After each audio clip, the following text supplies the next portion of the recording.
All right, everybody, today's been an interesting day. In fact, for anybody who's been through law school, it's an even more interesting day. Because today we found out that a subpoena is not what a subpoena was supposed to be for. It's the beginning of a dialogue. I don't think anybody who ever has issued a subpoena or enforced a subpoena would think it was the beginning of a dialogue. It wouldn't be in a court setting as well. What we also found out today was the subpoena that was issued was for 6C information, grand jury information, to hold the Attorney General in contempt for doing something that is illegal. And after we pointed this out multiple times in the committee today, that we found out that this was for dialogue. This was not, that we had not intended to include 6C. Here's the problem though. When you take a subpoena such as this and take it to a judge, the judge rules on what is on the four corners of the subpoena.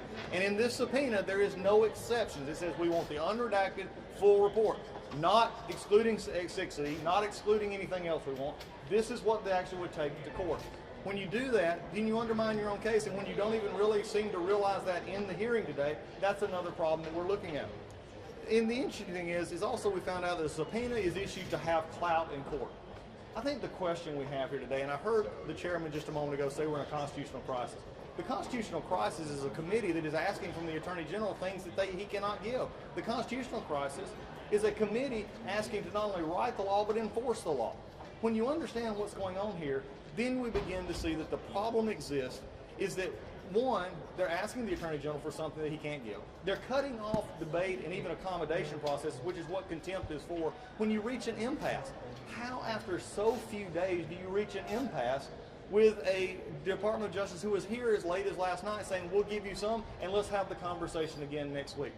What we also found out today is, if you listen to the hearing, was we talked about all the other subpoenas and all the other stonewalling and everything else except the simple fact here. One last thing. It was interesting just a moment ago, there was a question asked to the chairman is, how would you enforce this in a civil, and it was asked, would this be criminal or civil?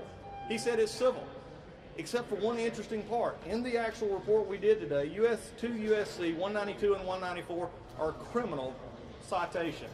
This is a criminal contempt that we marked up today, not a civil. I guess also what makes this even more interesting to me is all of this could have been avoided today. If they had wanted to go to court for civil and they wanted to get the 6C information, they could go without ever bringing it to this committee. This is simply another instance to defame the Attorney General, to lower him in the eyes of the public so that they can continue to ask for documents they can't get. And again, if you don't believe me, just simply read the reports.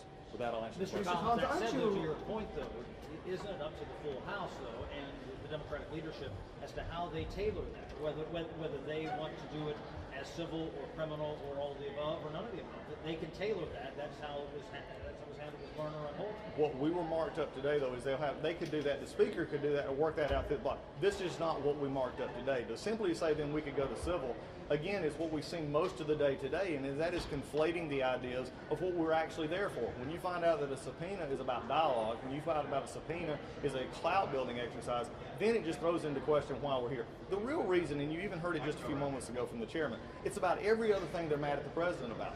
And at the end of the day, if they don't get what they want to take down Bill Barr, who they believe right now is the bad guy in this situation, and it is actually them who have shut down the dialogue. When they went to contempt, they left basically the Attorney General no choice in this matter. Mr. Collins, aren't you the least bit concerned about the impact that this could have on Congress long-term by the administration defying subpoenas, whether it's about McGahn, the Mueller report, the House Oversight Committee's subpoenas? This could have ramifications in the long term. Aren't you slightly concerned about that? I'm always concerned about Congress's oversight role, but I'm more concerned with a committee that's not doing its job properly. I'm more concerned with a committee that is in charge of, as someone who's been on this committee the entire time and also have great friends across the aisle here, this is not where we need to be. And for the Judiciary Committee to be cavalier in what legal terms mean, to be cavalier in what we're bringing forward, that does a disservice to the country. We can have our oversight. It happened in the Holder case. The question is, though, is why are we going 10 times faster than in the Eric Holder case, in which there was a slow walk of documents, a slow walk.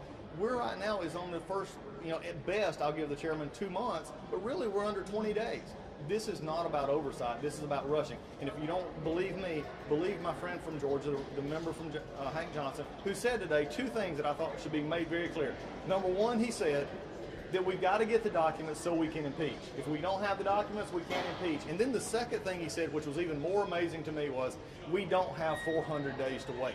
That's not about oversight. That's about trying to get to impeachment. Congressman, you have access to most of the report, the redacted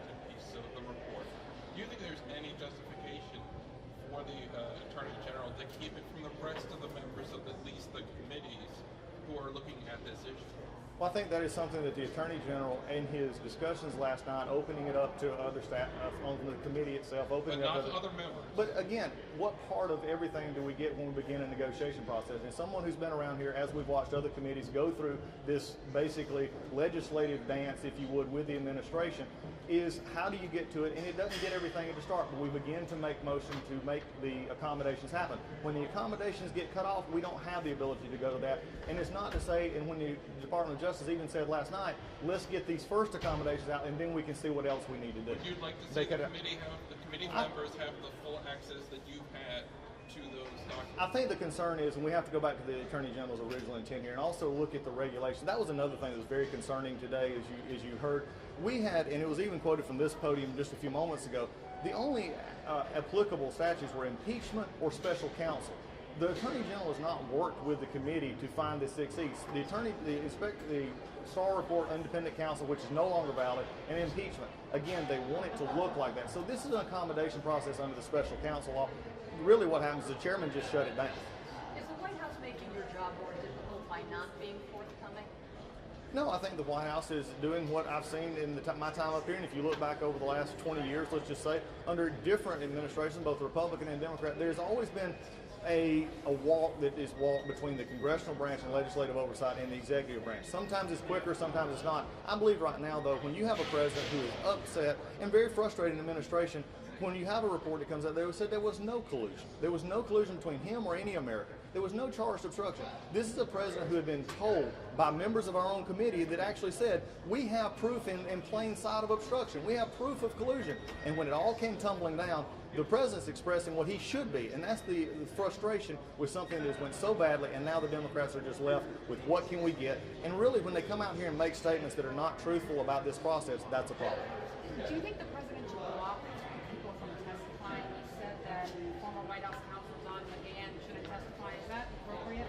I think what we saw there is the document issue, which is the main thing of contention there, is being held. I think those were not his documents to decide on. There will be later on discussions if he is going to testify. We'll see how that goes. Question. Okay. Thanks so much. Thank you. Appreciate it. Thank you.